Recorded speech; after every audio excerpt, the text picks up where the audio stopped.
And these lists and the government or the bureaucracy that they represent and that supported them and that maintained them was very developed, almost to an art form. And the people of Israel are well known for their genealogical lists and for their organization in that way. At the same time, while we have this broad tribal government, we have another system that is put in place, which is the Levitical priesthood.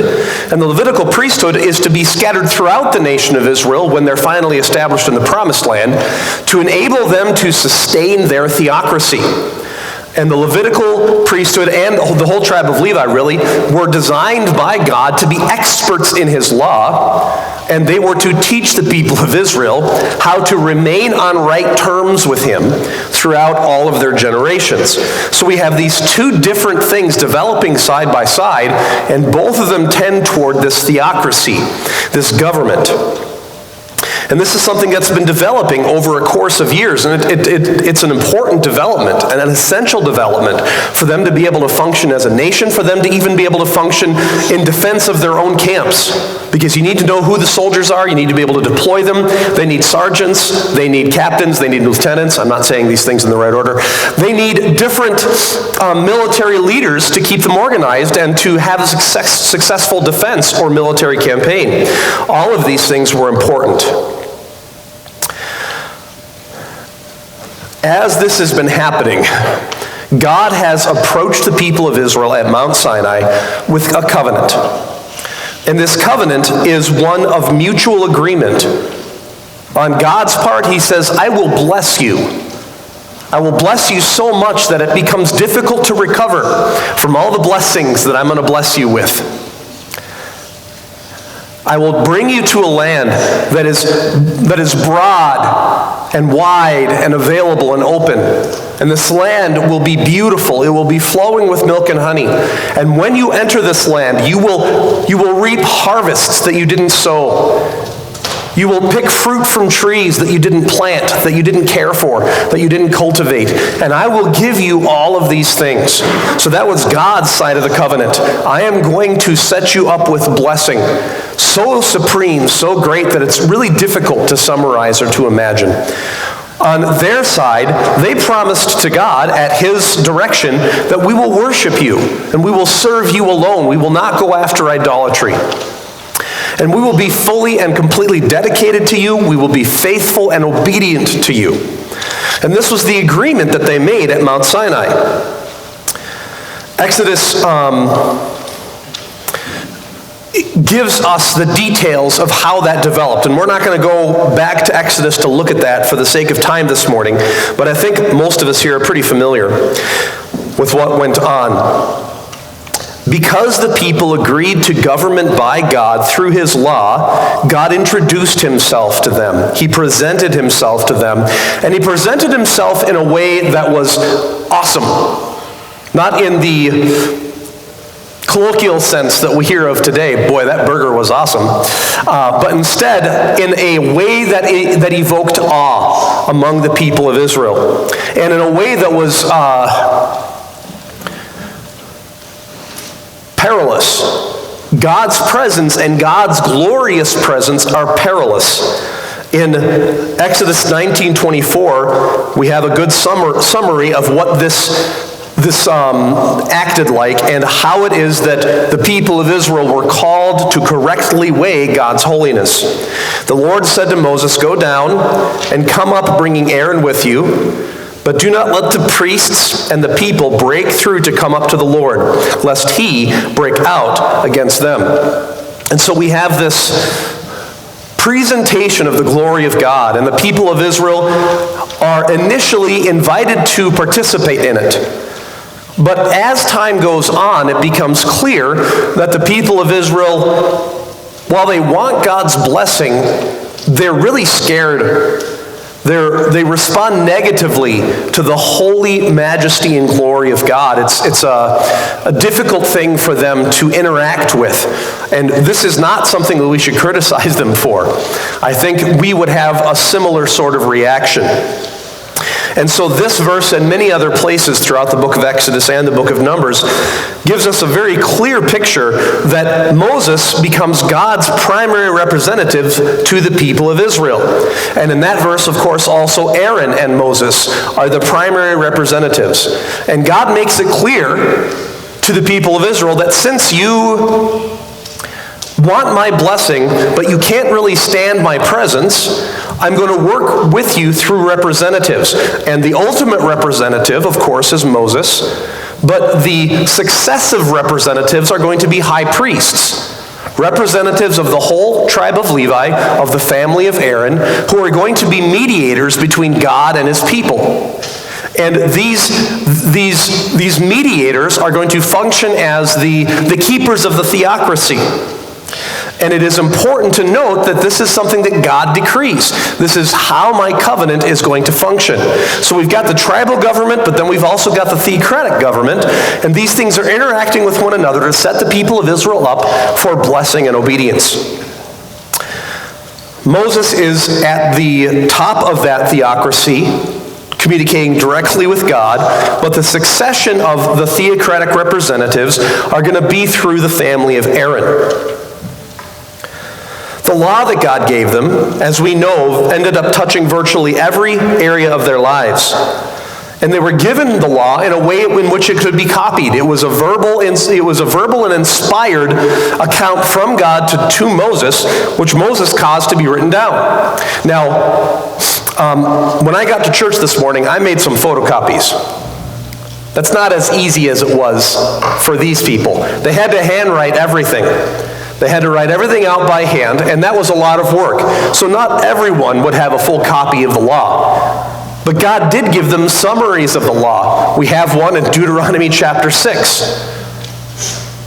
In the Shema. We also have Exodus chapter 20 in the most commonly thought of summary of the law, which is the Ten Commandments. And these are portions of the law which fairly summarize it, which would be very easily memorized. A little child, 4 or 5 years old, can memorize the Ten Commandments. It's doable. Just takes a little bit of work and it can be done. So these things God put into their hands so they could, as a nation, be on good terms with him. In this covenant, the people of Israel promised to obey the law that God revealed to them. And God promised to be their God and give them all the blessings we talked about a few minutes ago. Now, as we well know from the book of Exodus and the parts of Numbers that we covered in detail, that the people of Israel over and over and over again fail to keep their part of the covenant. They fail to be faithful and obedient. Even in the middle of the delivering of the law, what are they doing? They're building a golden calf and worshiping it. Right? They're immediately going into idolatry after they had promised to worship God alone. But God repeatedly forgives and continues to bless them. I think one thing that we need to understand from this and from the passage that we see this morning is that when God enters into covenant with someone, whether it's the people of Israel or you and I, because we have a different covenant relationship with the Lord than the people of Israel did, that covenant is permanent.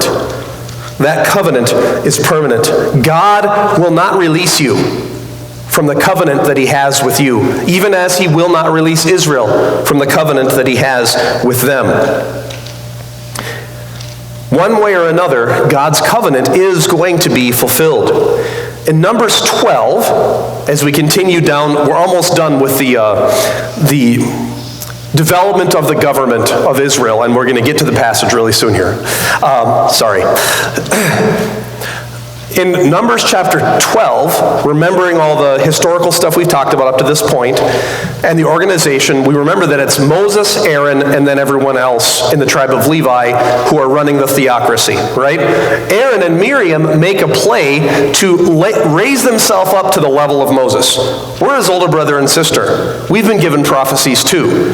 We should be on the same level as Moses, all right? So they try to elevate themselves to the same level as Moses. And obviously things don't go well. We remember from that account that Miriam is struck with leprosy, and there are some pretty heavy consequences that go along with that, but it becomes clear from this account that Aaron and Miriam, specifically Aaron, are pushed pushed back from challenging the supremacy of Moses as the one through whom God is going to deliver his revelation. They think we are entitled to recognition and power too. Moses, stop hogging all the recognition and power. Excuse me. Really what this is it's a political move, right?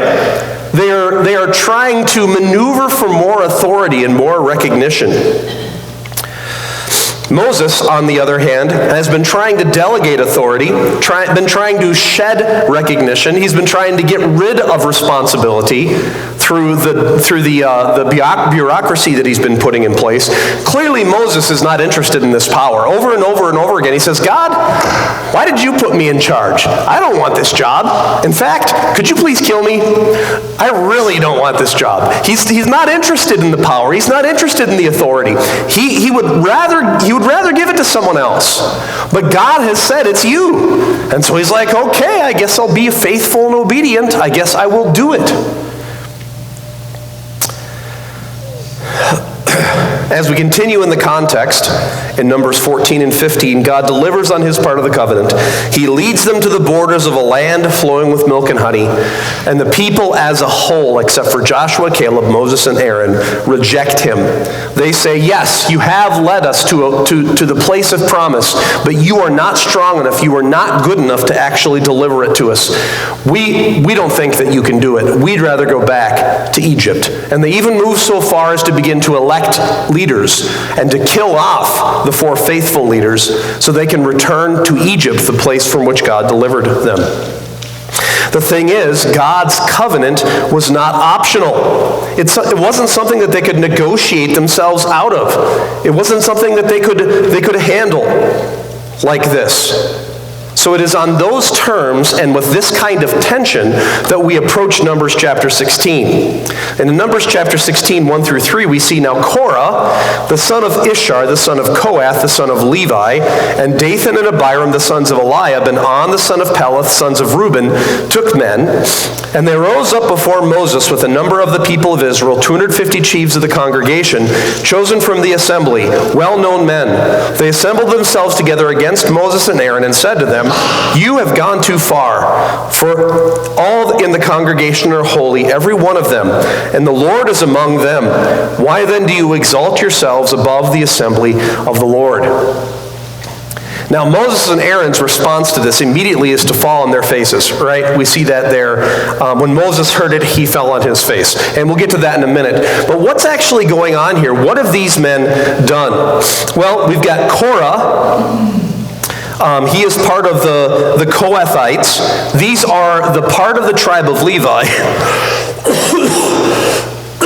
who is responsible for the transportation of the furniture of the tabernacle.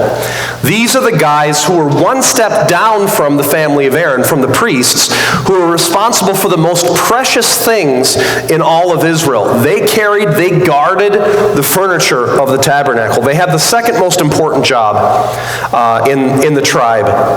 The highest of the duties under Aaron's family. Dathan, On, and Abiram, they are Reubenites. They are not from Levi, they are from Reuben. And I think what's going on here in the politics of this all is that there's a bit of family history here that goes all the way back to the book of Genesis. Reuben was Jacob's eldest son. But his father disqualified him from the place of eldest because he slept with his stepmother, more or less. He slept with Jacob's wife, Bilhah, his concubine. This disqualified him and all of his descendants from leadership among the people of Israel. Now, it could have simply been a lustful encounter, but it is even more likely that what Reuben was doing is he was making a power play. This was done often in the Old Testament times. There are actually other accounts of it in the Bible, which I won't go into this morning. So because of that, and because of many other things, because of the dysfunction of Jacob's family, Reuben is passed over, and Joseph is actually signaled to be the son of preference. And not only that, but Judah, who is not the eldest, is given the blessing of the promise, as we see in Genesis chapter 49, when Jacob blesses his sons. It is through Judah that the Messiah will come. And so Reuben is passed over. They are the tribe of the eldest son, but they are passed over. And here we have rebels coming from that tribe, and with political maneuverings, trying to get themselves back some of what their forefather lost. So descendants of that old affront make a play for power. They try politics. We have rights, and you need to give us our rights. Does that sound familiar? It's not just a feature of our culture today. It is something that's been going on time out of mind. The thing is, they're making a political play for power, but this isn't a political situation. This is a theocracy. God has already revealed in His covenant that I want things done this way, and it is revelation. It's not negotiable. It's not politics. It's God's decree.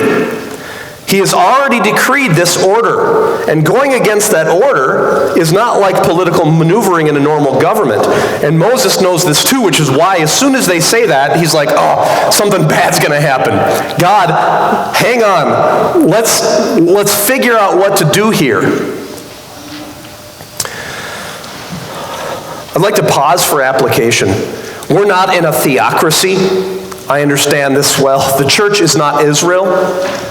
But Christ is the head of the church. The church is not a nation. It is a local body of people who have banded together according to a certain rule, which is basically by the Scripture alone, but is nuanced in our doctrinal statement, to work together to glorify God, achieving certain functions in our community and among one another. We are not a theocracy, but Christ is the head of our organization. And so as we consider the way that we behave with one another, we need to have in mind some of the things that happen here. Because while it is not a one-for-one sort of a thing, I think there are fair analogies. In church, I have seen people cultivate influence to try to prevent certain things from happening, to try to cause certain things to happen. Politics comes into it.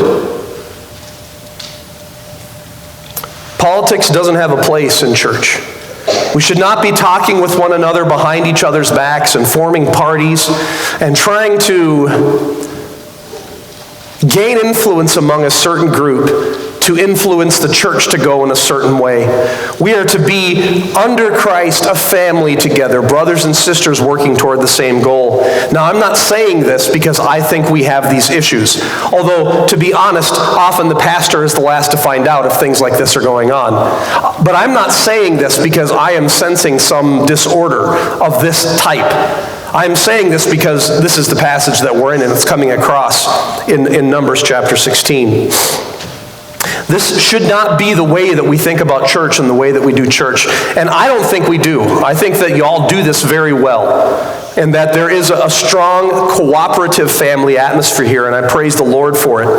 But I also want us to take a moment to be cautioned by what happens here in this passage.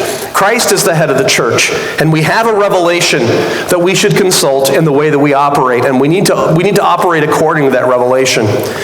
It is when we begin to deploy politics against one another that we'll end up in a mess. I think there is a similarity also in family, because the husband is the head of the family, but we are told that Christ is the head of the husband, and therefore he is the head of the family.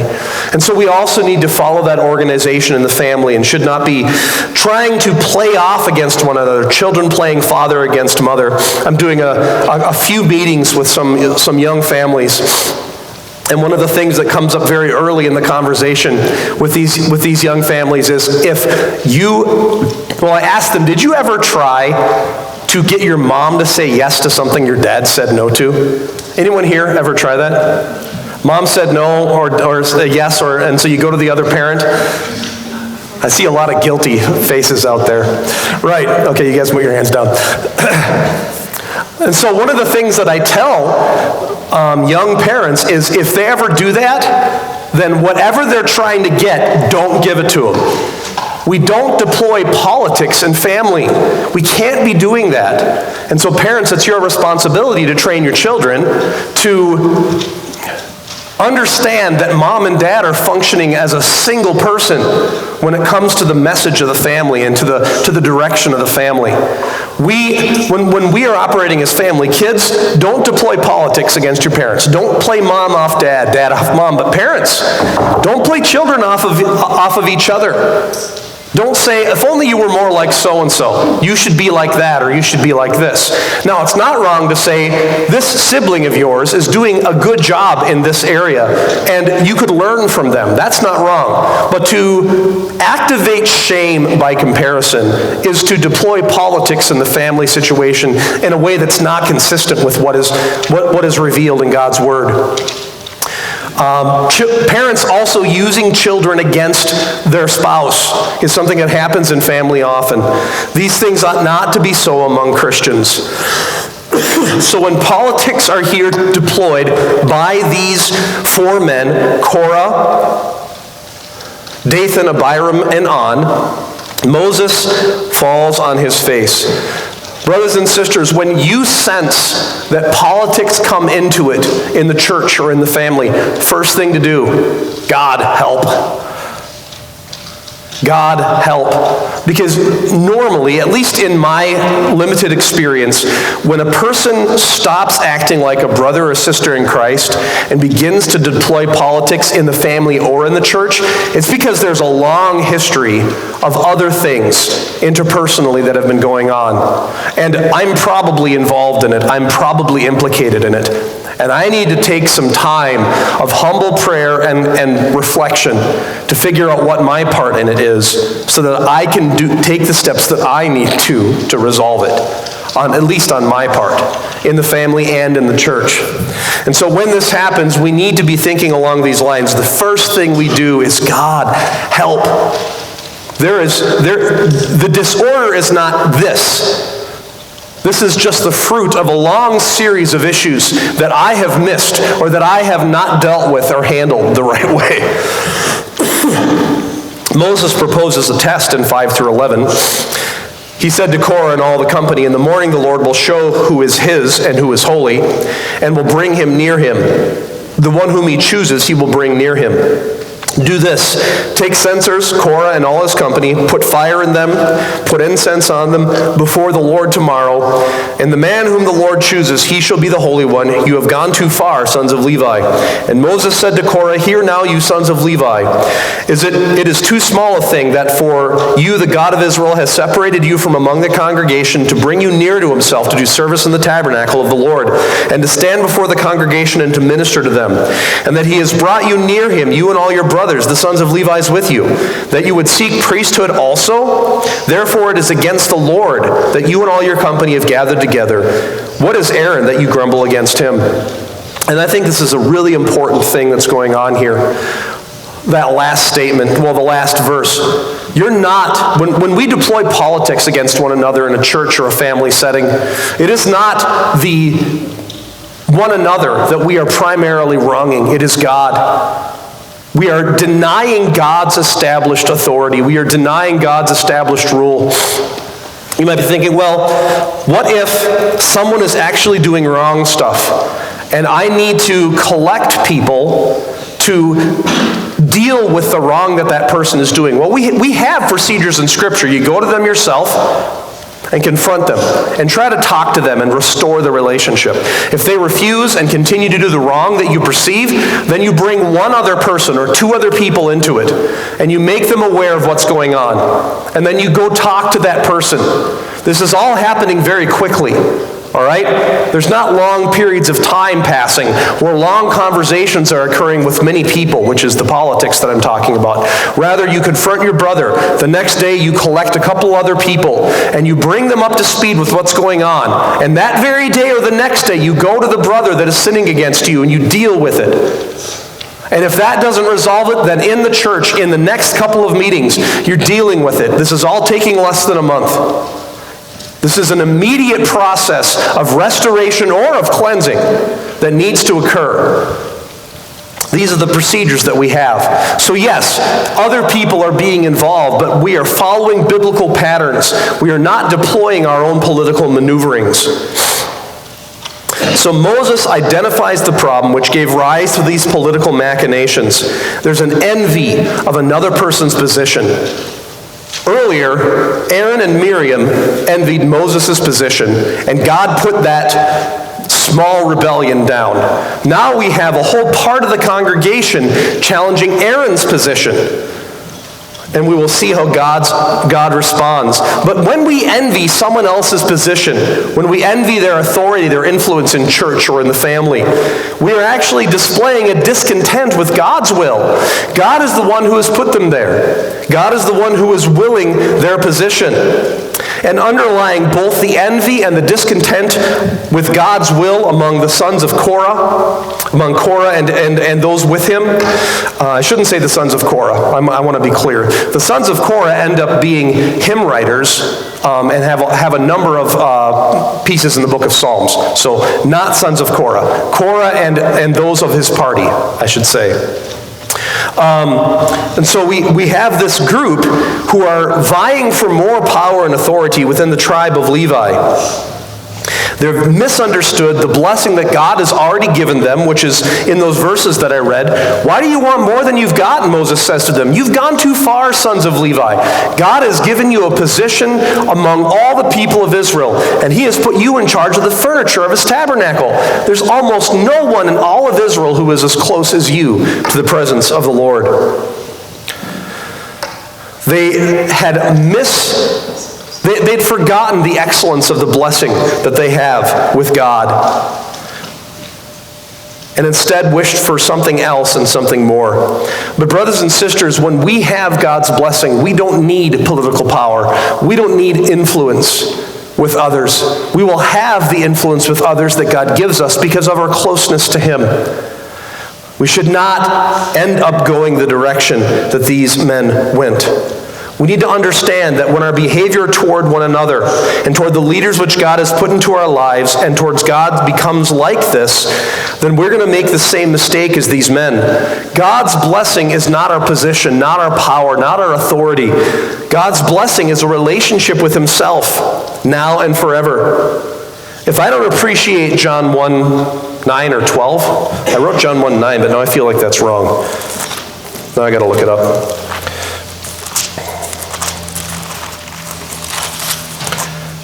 For as many as received him, to them he gave the right to be called the sons of God, even to those who believe on his name. That might be 12.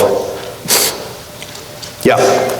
John 1:12. If we don't appreciate John 1:12 in our own lives, then we're going to end up in a James 4 position. Brothers, where do fights and wars come from within you? Don't they come from within you when you desire to have and you don't, so you fight and quarrel? You pray and don't receive because you pray and ask for things according to your own lusts? If we don't appropriate John 1:12, the right and the blessing to be called the Son of God, and value that according to God's measurement, which is a measurement of infinite value, then we're going to end up in James 4. That's where we're going to end up, and that is the New Testament analogy to these guys' behavior. In verses 12 and following, Moses sent to call Dathan and Abiram. These guys are not Levites, remember, they're Reubenites. He calls them and says, you need to come and be involved in this too. And they refuse. They're playing politics, and they refuse to participate in what Moses tells them to do. They're understanding, I think, more of what's going on than Korah and his representatives are understanding. They understand that if they go to the to the tabernacle, if they go to the tabernacle and they stand in the presence of the Lord and God's got to choose somebody, they know they're on bad ground. They know bad things are going to happen to them. And so they're like, no, we're not showing up. But here they've made another mistake. They think Moses has power with God to kill the people that Moses wants God to kill. How has it been happening in the book so far? God says, Moses, I'm going to kill them all. Moses says, God, wait. Find a different way to glorify yourself, please. Has Moses been telling God, has he been activating his deity to kill people? No, it's been altogether the opposite. These guys think that Moses is going to open up a can of God mad and destroy them. But that's not how it works. God stands for his own glory, and he has decreed that my glory will come through the revelation that I passed through Moses and through the theocracy that I have designed to come through Aaron and his sons. And there's no other way that's going to happen. The Kohathites are not going to be the sons of Aaron, and these of Reuben are not going to come in and do what I have told them they are not to do. And so I'm in a hurry, but you guys know how the story goes on. Dathan and Abiram and On, they refuse to show up. And so Moses, he gets really mad. He says, God, do not respect these guys' sacrifice. Do not give any countenance to them. They say that I am doing politics, that I'm taxing them like a prince. I have never taken anything from them. I've only always ever led and gave. I am so tired of this rebellion. I want the people to follow you. And Moses goes out in front of all the people of Israel and says, something new is going to happen today. And when that new thing happens, you will know. You will know who is God's and who is operating selfishly. And fire comes out from the tabernacle and burns all those who came from the tribe of Levi with censers to try to elevate themselves to the height of Aaron. And Dathan and Abiram and On and all of those people who stayed with them, who associated themselves with them, who didn't go to the tabernacle because they knew very well what would happen. The earth opens up and swallows them all. And they go down to death. And then the earth closes back up again. And it is very clear that God is with Moses and his theocracy through the family of Aaron is established.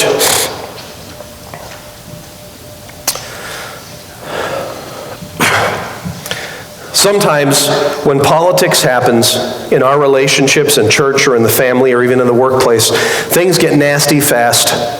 I would encourage all of us, when those things happen, because we are sinners, that we need to stop and we need to remember that it is God's glory that we are to pursue, that it is God's purposes that we are to desire.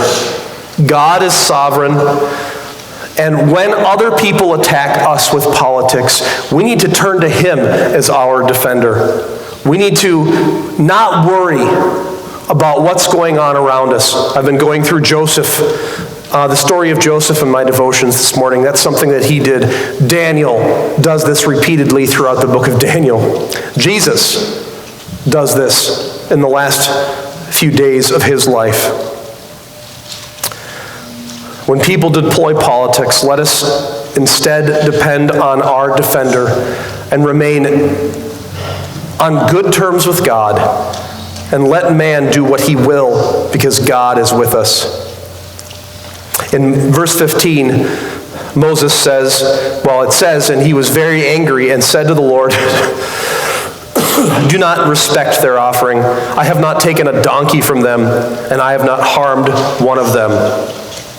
He had a record of fairness and faith before the Lord. And I think that since these difficult times among one another are going to happen in the church, in the family, in the workplace, but especially in the church and the family, since we are sinners and these things are going to happen, we need to remember that at times like this, in times of conflict, a clear conscience before the Lord